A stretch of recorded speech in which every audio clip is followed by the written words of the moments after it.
The chapter kicks off with our beloved sloth incarnate, Seishiro Nagi, waking up like a zombie fresh from the grave. He's draped over his bed like an overcooked spaghetti noodle, muttering a groggy, "Mornin' scissors" to his cactus. Yes, he named his cactus Scissors. We don't judge. With his hair looking like a flock of seagulls had a meeting on his head, Nagi yawns and stretches, clearly not ready to face the world. He tries to poke the cactus, presumably for moral support, but immediately regrets it as the prickly little menace pokes him back. "Ouch! I'm awake now," he mumbles, looking more dead than alive. When Nagi enters Hakuho High School, it's as if a celebrity walked in. Students explode with excitement, pointing and shouting, "Hey, it's Nagi!" One guy practically leaps out of his shoes, yelling, "Holy crap, Nagi's here!" Another girl excitedly asks, "Where's Ryo-kun?" Meanwhile, Nagi just stands there, looking like he'd rather be anywhere else, maybe back in bed with Scissors. A classmate enthusiastically asks, "You going pro, Nagi?"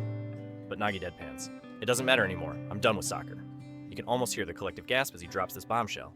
Nagi might as well have announced he's quitting oxygen. During class, the teacher drones on about thinking seriously about the future. But Nagi has already logged out. He's in his own world, snoozing peacefully while the rest of the class contemplates career paths. When his stomach growls loud enough to disturb his dreams, he grumbles, "I'm hungry," and, without hesitation, steals his classmate's sandwich. "Classmate, hey, that's my breakfast." Nagi munches nonchalantly. "Not anymore." Class bursts into laughter. Later, on the rooftop, Nagi's gaming session ends with a disappointing death screen. "Ah, I died," he remarks, completely unfazed. Sitting there, letting the breeze hit his face, he whispers, "Nothing to do, nothing's a pain." His life has turned into a boring simulation game where the only objective is survive boredom. Riding his bike through the city at night, he passes a massive billboard featuring the Blue Lock Japan U20 World Cup team. The images of his former rivals, Isagi, Bachira, and the rest, stare back at him. It hits Nagi like a soccer ball to the face. His heart still yearns for the game. Back at school, Nagi curls up in an empty classroom, trying to convince himself that his new life is fine. But his brain won't let it go.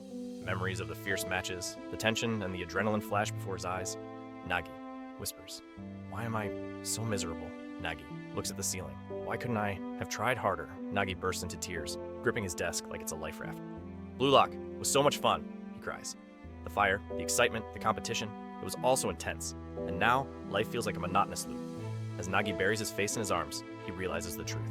Nagi, sniffling, "I want to go back." The chapter ends with Nagi's resolve cracking. His heart still clings to the passion and thrill that only Blue Lock could ignite. As long as he lives, he'll never forget that feeling. And so, Nagi's inner conflict remains unresolved. Will he find his way back to the sport that gave his life purpose? Or will he continue trying to convince himself that quitting is fine? One thing's for sure, Scissors, the cactus isn't much help.